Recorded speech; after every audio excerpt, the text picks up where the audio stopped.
ഈ വീഡിയോയിൽ middle east update ആണ് നമ്മൾ നോക്കുന്നത്. പാകിസ്ഥാന്റെ ആർമി ജനറൽ ആയിട്ടുള്ള ആസിം മുനീറിനെ സൺഡേ വരുന്ന ഞായറാഴ്ച അമേരിക്കയിലേക്ക് വിളിച്ചിരിക്കുകയാണ്.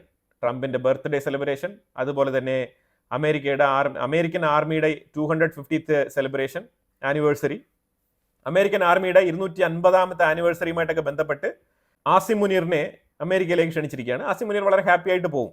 എന്തെങ്കിലുമൊക്കെ നക്കാപ്പിച്ച കൊടുത്താൽ മതി, ആർക്കെതിരെ വേണമെങ്കിലും തിരിയാൻ പാകിസ്ഥാന് യാതൊരു മടിയില്ല എന്നുള്ളതാണ്. ഈ തീവ്രവാദിയായിട്ടുള്ള ഈ ആസിം മുനീറിന്റെ സ്പീച്ചൊക്കെ നമ്മൾ വളരെ വ്യക്തമായിട്ട് മനസ്സിലാക്കിയതുമാണ്, കേട്ടതുമാണ്. ആ ഒറ്റ സ്പീച്ചേ പിന്നെ സംസാരിച്ചിട്ടുള്ളൂ. പിന്നെ അതിനുശേഷം പിന്നെ പുള്ളി ഒരു പബ്ലിക് സ്പീച്ചും നടത്തിയിട്ടില്ല എന്ന് തോന്നുന്നു. അപ്പോൾ എന്തായാലും അയാളുടെ സ്പീച്ച് ഇനി അമേരിക്കയിൽ നടക്കട്ടെ എന്ന് അമേരിക്ക വിചാരിച്ചാണ് വിളിച്ചിരിക്കുന്നത്. അപ്പോൾ ഇതുമായിട്ട് ബന്ധപ്പെട്ട ഒരു പാകിസ്ഥാന് കിട്ടിയ തിരിച്ചടി എന്ന് പറഞ്ഞാൽ, പാകിസ്ഥാന് ഞായറാഴ്ച അഥവാ നാളെ അമേരിക്കയിൽ നടക്കുന്ന 250ാമത്തെ ആർമി സെലിബ്രേഷൻ ഡേക്ക് ക്ഷണിച്ചിരുന്നതായിട്ടൊരു വാർത്ത വന്നിട്ടുണ്ടായിരുന്നു. ശരിക്കും പറഞ്ഞാൽ ക്ഷണിച്ചിരുന്നു, അത് ശരിയാണ്. പക്ഷേ ഇപ്പം പാകിസ്ഥാൻ്റെ ആവശ്യമില്ല, അമേരിക്കയ്ക്ക് ഇപ്പോൾ പാകിസ്ഥാൻ്റെ സഹായത്തിന് ആവശ്യമില്ല. കാരണം ഇസ്രായേൽ ആ പണി അങ്ങ് തീർത്തിരിക്കുകയാണ്. കാരണം ഇസ്രായേൽ ഒരു പക്ഷേ ഡിലേ ആക്കുകയാണെന്നുണ്ടെങ്കിൽ, ഇസ്രായേൽ ഏതെങ്കിലും കാരണവശാൽ ഇറാനെ അറ്റാക്ക് ചെയ്യുന്നില്ല, അങ്ങനെ എന്തെങ്കിലുമൊക്കെ ഒരു സാഹചര്യം ഉരുത്തിരിഞ്ഞ് വരികയാണെന്നുണ്ടെങ്കിൽ, പാകിസ്ഥാന്റെ സൈഡിൽ ഒരു ബേസ് സ്വന്തമാക്കിക്കൊണ്ട് അമേരിക്ക ആ സൈഡിലൂടെയും ഇറാനെ വരിഞ്ഞു മുറുക്കാൻ തീരുമാനിച്ചിരുന്ന സാഹചര്യത്തിലാണ് ആസിം മുനീറിനെ വിളിച്ചു വരുത്താൻ ശ്രമിച്ചത്. പക്ഷേ ആ ഒരു സാഹചര്യത്തിന് ഇപ്പം ആവശ്യമില്ലാതെ വന്നിരിക്കുകയാണ്. ആസിം മുനീറിനെ വരണ്ടെന്ന് പറഞ്ഞിട്ട് അമേരിക്ക എങ്ങനെയാണ് സ്റ്റേറ്റ്മെന്റ് കൊടുത്തിരിക്കുന്നത് പറഞ്ഞാൽ, അമേരിക്ക പറഞ്ഞിരിക്കുന്നത് അമേരിക്കയുടെ ആർമി ആനിവേഴ്സറിയുമായിട്ട് ബന്ധപ്പെട്ട് വേറൊരു രാജ്യത്തിന്റെ ആർമിയുമായിട്ട് ബന്ധപ്പെട്ട ആരെയും തന്നെ നമ്മൾ ക്ഷണിക്കാറില്ല എന്നാണ് പറഞ്ഞിരിക്കുന്നത്. വളരെ ഡീസൻ്റ് ആയിട്ട് അവർ റിപ്പോർട്ട് ചെയ്ത് അവർ കൈ ഒഴിഞ്ഞിരിക്കുകയാണ്. അപ്പോൾ ഇപ്പം പത്രങ്ങളൊക്കെ അടിച്ചിറക്കുന്നത് ഇതേപോലത്തെ വാർത്ത തന്നെയാണ് അടിച്ചിറക്കുന്നത്. അതായത് അമേരിക്ക ആരെയും ക്ഷണിച്ചിട്ടില്ല എന്നുള്ള രീതിയിലാണ്. പക്ഷേ സംഭവം ഇതാണ്, ക്ഷണിച്ചിരുന്നു, ഇപ്പോൾ വേണ്ടാന്ന് പറഞ്ഞു, അത്രേ ഉള്ളൂ. പാകിസ്ഥാൻ എങ്ങനെയെങ്കിലും ഇറാനെ ഒന്ന് തേക്കാൻ വേണ്ടിയിട്ട് അമേരിക്കയോടൊപ്പം ചേർന്ന് നിന്ന് അമേരിക്കയ്ക്ക് ഒരു ബേസ് കൊടുക്കാൻ തീരുമാനിച്ചതാണ്. മുസല്ല എന്ന് പറഞ്ഞ അവരുടെ സ്ഥലത്താണ് അമേരിക്ക ബേസ് ചോദിച്ചിരുന്നത്. അവിടെ ഒരു ചെറിയ എയർബേസ് ഉണ്ട് ഓൾറെഡി. അപ്പോൾ അമേരിക്കയ്ക്ക് ആ ഒരു ബേസ് കൊടുക്കാൻ വേണ്ടിയിട്ടാണ് തീരുമാനിച്ചിരുന്നത്. പക്ഷേ ഇപ്പം ആ ഒരു തീരുമാനം അപ്പാടെ പാളിയിരിക്കുകയാണ്. പാകിസ്ഥാനെ കുറച്ച് നക്കാപ്പിച്ച പൈസ കിട്ടുമായിരുന്നു, ഡോളർ, അതും കൂടെ കിട്ടാതായി. ഇപ്പോൾ ഏറ്റവും കൂടുതൽ ചർച്ച ചെയ്യപ്പെട്ടുകൊണ്ടിരിക്കുന്ന വിഷയം എന്ന് പറഞ്ഞാൽ F-35, ഇസ്രായേലിന്റെ F-35 ഇറാൻ അടിച്ചു വീഴ്ത്തിയോ, അതിലുള്ള ഒരു ലേഡി പൈലറ്റിനെ ക്യാപ്ചർ ചെയ്ത് വെച്ചിട്ടുണ്ടോ എന്നുള്ള ചോദ്യങ്ങളൊക്കെയാണ് വരുന്നത്. ഈ ചോദ്യത്തിന് ഒറ്റ വാക്കിൽ ഉത്തരം പറയാൻ പറ്റും, അങ്ങനെ ഒരു സംഭവമേ സംഭവിച്ചിട്ടില്ല. കാര്യം ഇറാന്റെ പ്രൊപ്പഗണ്ടയാണ് ഇതൊക്കെ.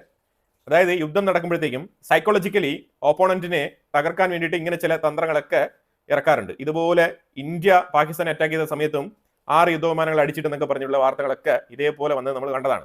അതേപോലത്തെ തന്ത്രമായിട്ട് മാത്രം ഇതിനെ കണ്ടാൽ മതി. കാരണം F-35 ഒന്നും തന്നെ നഷ്ടപ്പെട്ടിട്ടില്ല, ഒരു ഇസ്രായേലി സോൾജറും ഇറാന്റെ പക്കൽ ഇല്ലാതാനും. അത് വളരെ വ്യക്തമായിട്ട് ഇസ്രായേൽ IDF റിപ്പോർട്ട് ചെയ്തിട്ടുണ്ട്. പിന്നെ ഇപ്പം ഞാൻ കാണിക്കുന്ന ഒരു ഇമേജ് എന്ന് പറഞ്ഞാൽ, ഈ ഇമേജ് ടെലവീവിലെ ബിൽഡിംഗ് ആണ്. ഈ ടെലവീവിലെ ബിൽഡിംഗ് നിങ്ങൾ സൂം ചെയ്ത് നോക്കിക്കഴിഞ്ഞാൽ വളരെ വ്യക്തമായിട്ട് മനസ്സിലാക്കാൻ പറ്റും. ഇത് ഇറാന്റെ മിസൈൽ വന്ന് പതിച്ചൊരു ബിൽഡിംഗ് ആണ്.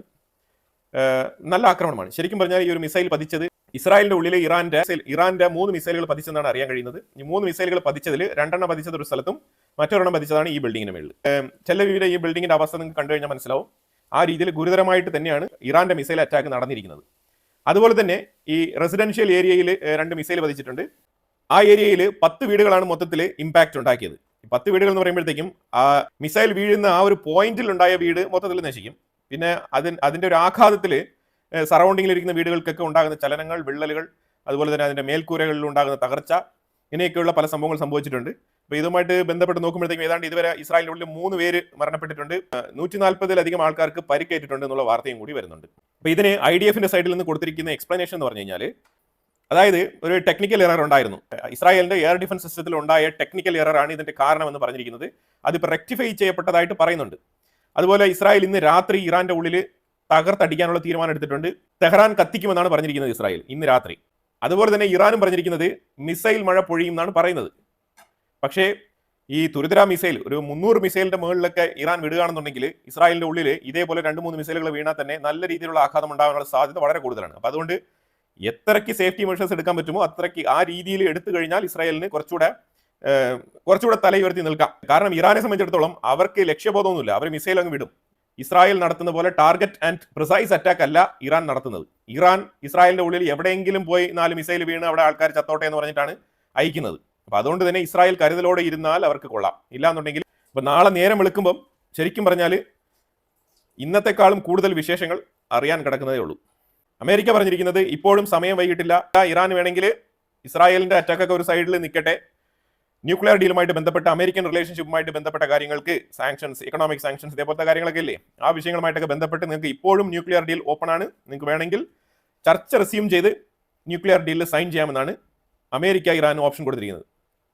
പക്ഷേ ഈ ഒരു സാഹചര്യത്തിൽ ഇറാൻ അതിന് തയ്യാറാകുമെന്ന് തോന്നുന്നില്ല. കാരണം അത്രമാത്രം കാഷ്വാലിറ്റീസ് ഇറാന്റെ ഉള്ളിൽ സംഭവിച്ചിട്ടുണ്ട്, ഇപ്പോഴും സംഭവിച്ചുകൊണ്ടിരിക്കുന്നു, ഇന്ന് രാത്രിയും സംഭവിക്കും, ഇനി തുടർന്ന് 14 ദിവസങ്ങൾക്ക് ഇത് സംഭവിച്ചുകൊണ്ടേയിരിക്കും. അതാണ് ഇപ്പോൾ ഏറ്റവും ഇമ്പോർട്ടൻ്റ് ആയിട്ട് മനസ്സിലാക്കാൻ പറ്റിയത്. 10 ദിവസങ്ങൾക്ക് ഈ ആക്രമണത്തിന്റെ ഇന്റൻസിറ്റി കുറയുമെന്ന് തോന്നുന്നില്ല. ഗൾഫ് നേഷൻസ്, അതായത് ഗൾഫ് കൺട്രീസ് എല്ലാം തന്നെ അവർ ഇസ്രായേലിനെ കണ്ടംപ്റ്റ് ചെയ്യുന്നെങ്കിലും അവർ ഒരു സൈഡിൽ ഭയങ്കര ഹാപ്പിയാണെന്നാണ് മൊത്തത്തിൽ റിപ്പോർട്ട് പറയുന്നത്.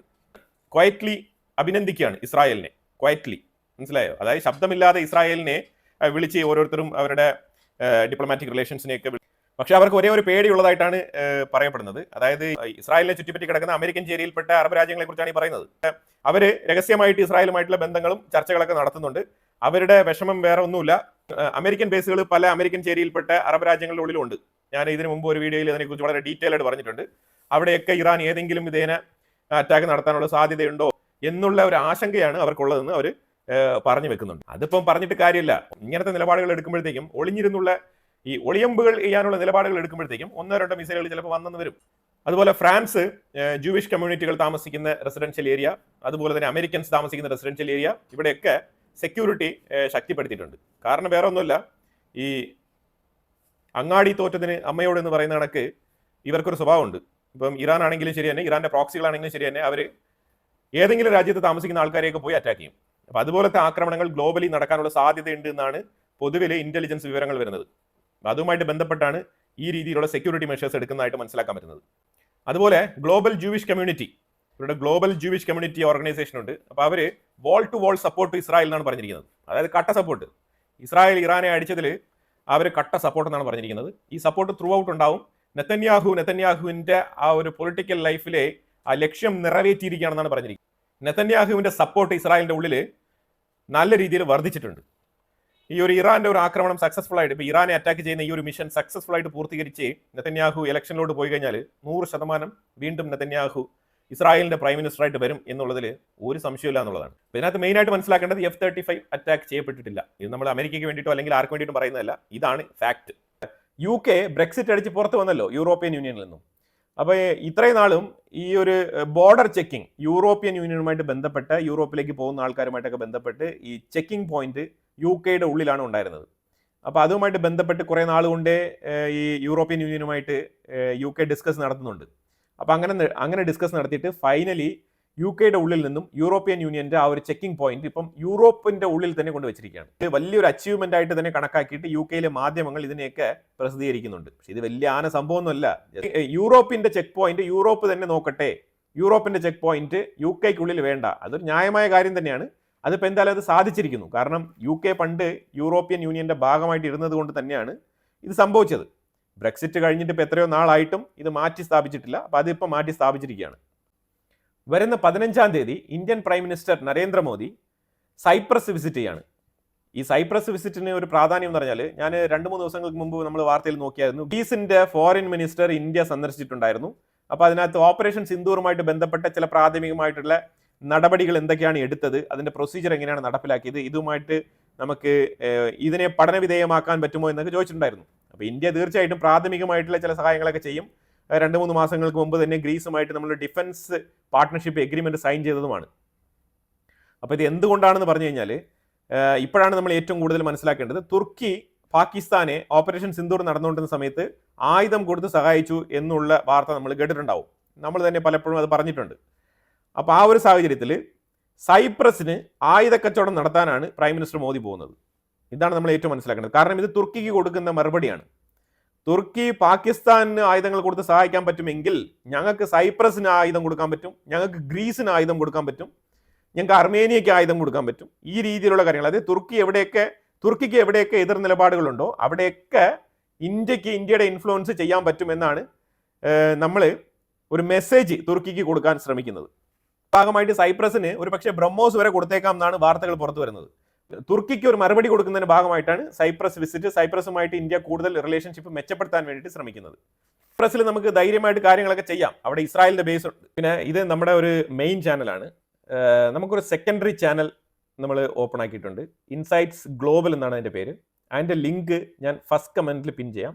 കാരണം നമുക്കൊരു സബ്സ്റ്റിറ്റ്യൂട്ട് ചാനൽ വേണം എന്നുള്ളത് വളരെ അനിവാര്യമാണ്. കാരണം ഇന്നത്തെ സൈബർ ലോകം നിങ്ങൾക്ക് അറിയാമല്ലോ, എന്തെങ്കിലുമൊക്കെ ഒന്ന് സംഭവിച്ചു കഴിഞ്ഞാൽ നമുക്കൊരു റിക്കവറി ഓപ്ഷൻ വേണം എന്നുള്ള രീതിയിലാണ് ഒരു സെക്കൻഡറി ചാനലായിട്ട് അത് റൺ ചെയ്യുന്നത്. എല്ലാ ദിവസവും 2 ചാനലുകളിലും നമ്മൾ വീഡിയോ ഇടും. അപ്പോൾ അതുകൊണ്ട് നിങ്ങൾ 2 ചാനലും സബ്സ്ക്രൈബ് ചെയ്ത് വെക്കുക. ഫസ്റ്റ് കമൻറ്റിൽ ഞാൻ ലിങ്ക് പിൻ ചെയ്തിട്ടുണ്ട്. ഇഷ്ടപ്പെട്ട അഭിപ്രായങ്ങൾ കമന്റ് ബോക്സിൽ രേഖപ്പെടുത്തുക. കൂടുതൽ വിഷയങ്ങളുമായിട്ട് അടുത്ത വീഡിയോയിൽ വരാം. Thank you so much.